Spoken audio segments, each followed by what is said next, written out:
सब लोग? I hope कि आप सब लोग ठीक होंगे और अल्हम्दुलिल्लाह हम भी आप सबकी दुआओं से बिल्कुल ठीक हैं। अम्मी सबको सलाम कर दो।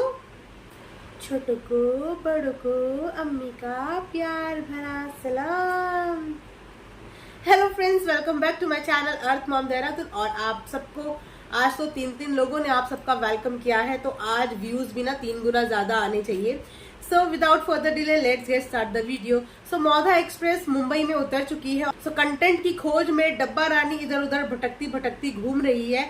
फीवर में, तबीयत खराब है, फीवर है, दवाइयां चल रही हैं, लेकिन डब्बे रानी को घूमने से फुर्सत नहीं है। काम के नाम पे जरा सा किचन में काम करने को बोल दो तो डब्बे रानी को बुखार चढ़ जाता है। मूवी देखने को बोल दो तो डब्बे रानी का बुखार एकदम चुटकी में उतर जाता है। तो कंटेंट की तलाश में फाइनली पहुंच चुकी है अपने घर में। और घर में जिस तरीके से उनकी हमेशा से आदर इज्जत खातिरदारी की जाती है, बासी पूरियां और बासी हलवे के साथ जो है उनका स्वागत किया जाता है और बड़े शौक से डब्बा रानी इनको चबा चबा के खाती है। मौदा में महारानी के अलग ही मजे होते हैं, कभी किसी दावत में कभी किसी दावत में। वहां तो कुछ बनाना पड़ता नहीं है और यहाँ भी बना बनाया मिलता है, पर बासी। खुद डब्बा रानी घर का काम नहीं करती, लेकिन बेचारी रिजा से बर्थडे में, सेलिब्रेशन में कभी वो बेचारी रिजा किन्हीं के लिए चाय बनाती नजर आती है, कभी किसी के लिए खाना बनाती हुई नजर आती है, कभी इनके लिए हलवा पूरी। तो भाई तुम इतने बड़े बड़े मुस्टंडे जैसे सब लोग घर के अंदर बैठे हो, उसके बावजूद छोटे बच्चों से काम कराते हो।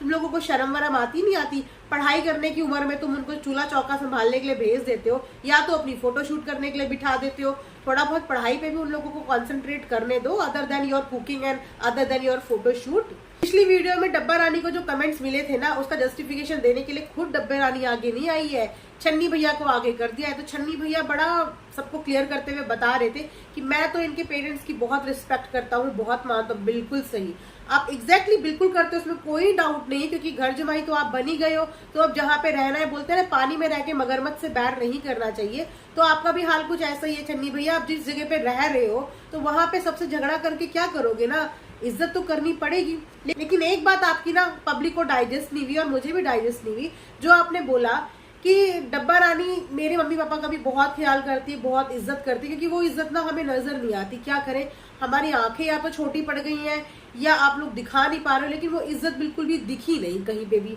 आपकी मम्मी का जिस तरीके से बिलक बिलक के रोना किसी को भी समझ में नहीं आया।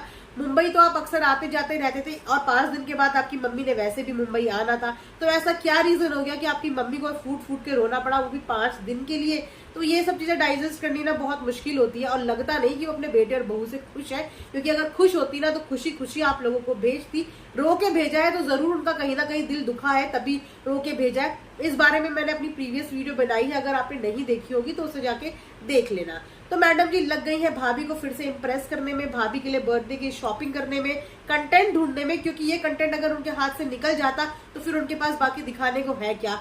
पब्लिक देख देख के बोर हो गई है कि भाभी के बर्थडे वाला इतना मेन कंटेंट ये लोग कैसे मिस कर दे। तो अब दिखाएंगी ना, कंटेंट में शॉपिंग करते हुए दिखाएंगी, भाभी को गिफ्ट देते हुए दिखाएंगी, भाभी की केक कटिंग करते हुए दिखाएंगी, भाभी के सरप्राइज प्लान करते हुए दिखाएंगी। लेकिन मैडम बर्थडे का वीडियो आपको फिर भी आपके भाईजान के बाद ही आने वाला है, तो आपका यहाँ पे आने का फायदा 50-50 है, क्योंकि यहाँ के सारे कंटेंट में तो ऑलरेडी जनाब का हक है। सबसे पहले तो जनाब का ही वीडियो में वो सब चीजें आएंगी, फिर जो थोड़ा बहुत ट्रैश बचा खुचा होगा वो आपके, और लास्ट में जो आप सबकी जूठन बची होगी वो बेचारे दिप्पी मैडम के हिस्से में आएंगी। फ्लैट में जोर शोर से काम चल रहा है, ये लोग वहां जाके घर पे तो रहते नहीं है अम्मी के साथ, है ना, क्योंकि इनको भी अपनी प्राइवेसी चाहिए। नए नए निब्बा निब्बी है तो जाहिर सी बात है प्राइवेसी तो बनती है, तो इसीलिए अपने ही फ्लैट में आके ये लोग रहते हैं और उसमें कुछ ना कुछ आए दिन रेनोवेट भी करवाते हैं। और उन्होंने पूरा एक कहते हैं ना सेपरेट, अपना सब कुछ प्राइवेट सेपरेट कर रखा है, किचन विचन सब कुछ, खाना वाना भी वहां पे अपना ये अलग बनाते हैं। तो ये तो आप बिल्कुल मत बोलना आपकी बार कि आपने वो इन्वेस्टमेंट के लिए लिया था, आपने वो फ्लैट रहने के लिए ही लिया था, और उसके पीछे भी आपकी बहुत अच्छी खासी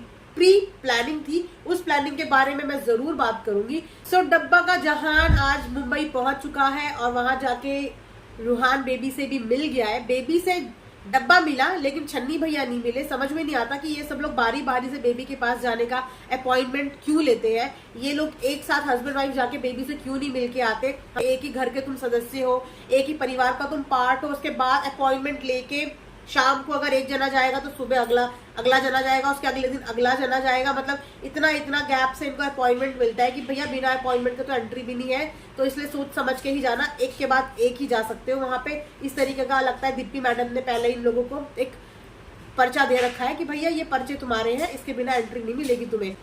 तो बेटी खाला भी एक बात बोलती हुई नजर आई कि दीप्ति ने अभी बेबीज को नहलाया है, तो दीप्ति मैडम को इतना एक्सपीरियंस कैसे हो गया बेबी को नहलाने का? उनके तो शायद आप लोगों के हिसाब से फर्स्ट डिलीवरी है, वो भी प्री मैच्योर बेबी है, तो क्या बेबी को नहलाने और मालिश करने के लिए कोई रखा नहीं गया है, या घर के बड़े बेबी को नहलाते नहीं है? इनकी मम्मी है, दीप्ति मैडम की मम्मी है, तो ये लोग बेबी को नहीं नहलाते हैं, मतलब बेबी को नहलाती है दीप्ति मैडम खुद।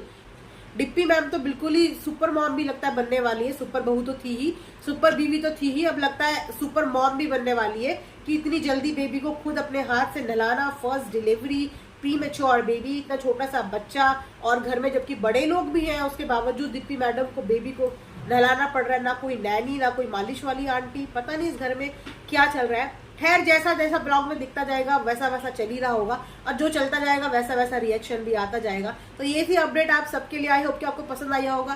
पसंद आया होगा तो लाइक शेयर सब्सक्राइब जरूर करें। Thanks for watching earth mom Dehradun.